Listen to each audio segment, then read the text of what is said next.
पुरुषों का पतन और ये उत्थान है नारी, पुरुषों का पतन और ये उत्थान है नारी, अपने पे यदि आ जाए तो तूफान है नारी, अपने पे यदि आ जाए तो तूफान है नारी, अपने पे यदि आ जाए तो तूफान है। यही माता दुर्गा का रूप है, यही माता काली का रूप है, यही अंधियारी काली रात है और यही रोशनी की चमकती हुई चंद्रमा है। संसार में यही माता है, यही बहन है, यही देवी है, यही आदि शक्ति है, यही हमारे जीवन के सारे संबंध है। महाराज, नारी का जीवन बड़ा ही बेवल बताया गया, नारी से ही संसार की सृष्टि बताई गई। आज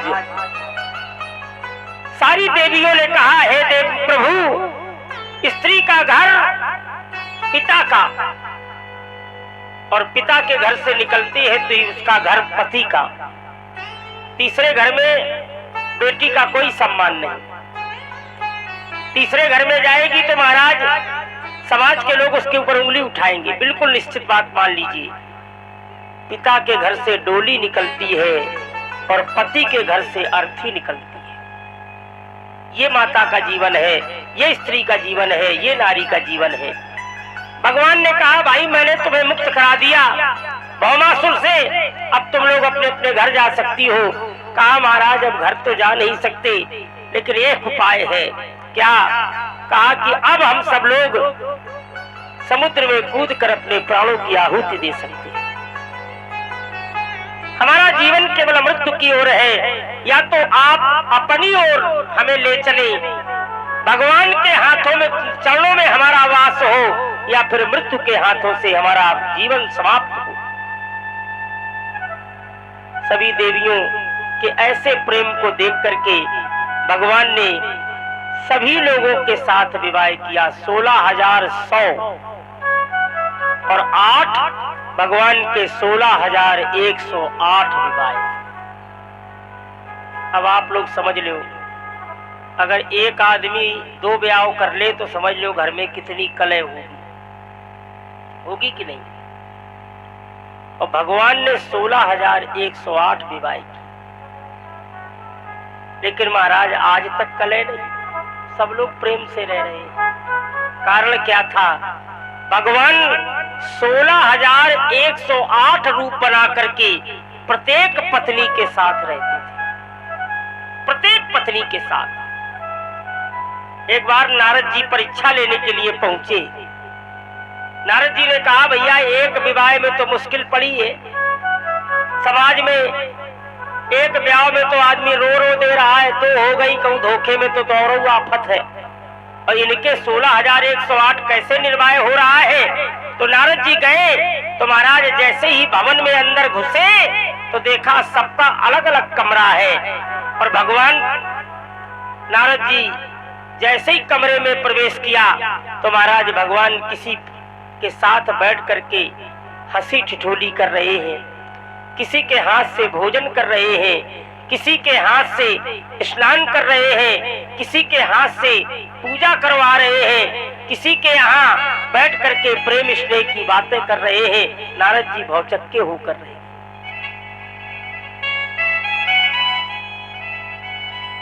अमित रूप प्रगटे ते ही काला।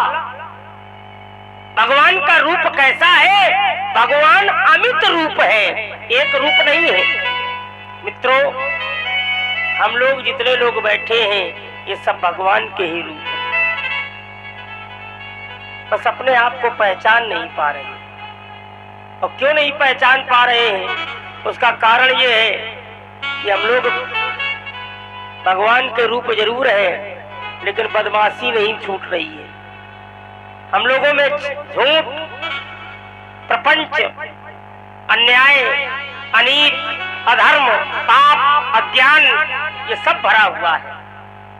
और जो सब निश्चल है तो भगवान कहते हैं निर्मल मन निर्मल मन जन सो मोहि पावा, मोहि कपट छल छिद्र न भावा। भगवान कहते हैं कि जिसका मन निर्मल है वो मेरा ही रूप है।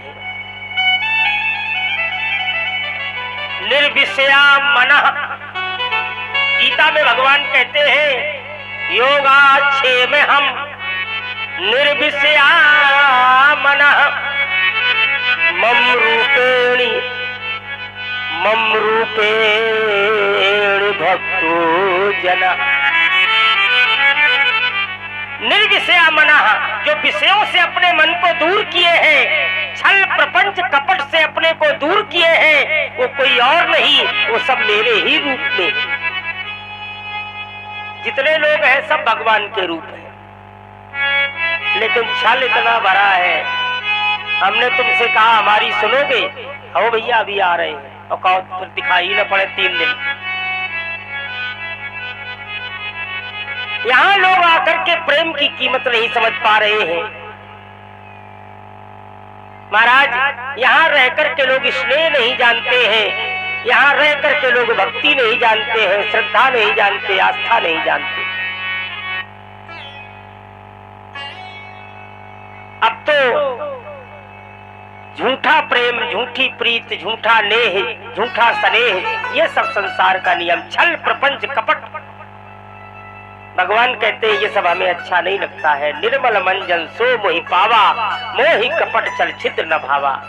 सारी देवियां निर्मल मन करके भगवान के चरणों में आधारित हो गईं, तो भगवान ने सबसे विवाह कर लिया, सबके साथ रूप बना करके। महाराज, सबके साथ भगवान 16,108 सबके 2-2 लड़के हुए, सबके।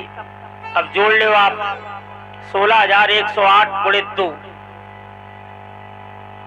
फिर उनके सबके विवाह हुए, फिर उनके सबके 2-2 लड़के हुए, 2-2 पुत्र हुए, सबके।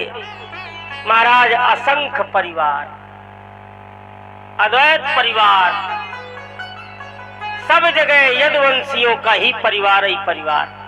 अच्छा, अब अति सर्वत्र वर्जिते, अति चाहे जिसकी हो, अधिक परिवार बढ़ जाए तो आफत, अधिक भोजन हो जाए तो आफत, अधिकता कहीं भी हो, अति सर्वत्र वर्जिते। महाराज, अति हो गई, भगवान ने सोचा कि अब तो बड़ा गड़बड़ है, क्या किया जाए? तो भगवान ने अपने लोगों को ही समाप्त करने का साधन जुटाया। यदुवंशियों के राजा यदु जंगल में शिकार खेलने के लिए गए। महाराज, एक महात्मा के सामने अपने पेट में तसला बांध लिया और कहा, मूसल घुसेड़ लिया और कहा, बता मेरे गर्भ में क्या है? संत ने क्रोध में आकर के कहा, तेरे पेट में कुछ नहीं है, तेरे पेट में तो मूसल है, और यही मूसल तुम्हारी मृत्यु का कारण बनेगा। महाराज, उसको घिसा, गंगा किनारे बैठ करके घिसा, घिसते घिसते घिसते घिसते घिसते घिसते इतना घिसा कि सब घिस गई। महाराज, इतनी सी कील बची, और वो जो मूसल का घिसा हुआ पानी गंगा में बहा, महाराज, उससे गंगा किनारे एक घास पैदा हो गई। वो ऐसी घास है कि अगर महाराज आदमी उसमें घुस जाए तो कट जाएगा।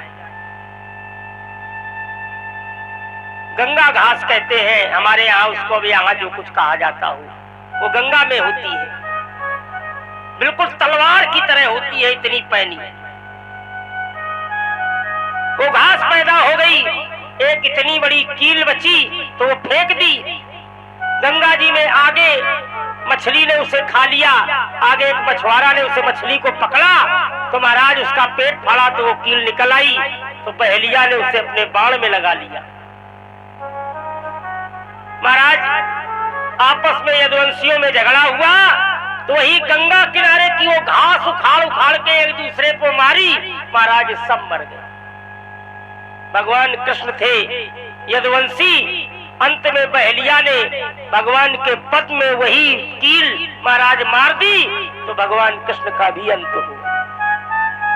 देखिए, अति सर्वत्र वर्जिते। अब आप लोग कहेंगे महाराज जब सब यादव मर गए तो ये बचे कहां से हैं? ये प्रश्न हो सकता है। अब जो लोग बचे हैं ये लोग कहां से बचे? तो कुछ लोग महाराज जो नारियां थी वो नहीं मारी गई, पुरुष मारे गए। तो बच्चे जो पेट में थे उनका जन्म बाद में हुआ तो वो यदुवंशी हैं। और कुछ लोग बूढ़े थे, वो तीर्थ यात्रा में चले गए थे, वो लड़ने के समय थे ही नहीं, तो महाराज वो बाहर चले गए थे तीर्थ यात्रा करने। जब तक लौट आए तब तक यहाँ सब संपट स्वाहा। अब वो बच गए। तो जो थोड़े लोग बचे हैं महाराज ये उन्हीं का साम्राज्य चल रहा है। अब आप बताओ, जब इतने थोड़े लोग हैं तब तो जीवो हराम करे, सपा बसपा दुनियादारी ये सब चल रही है।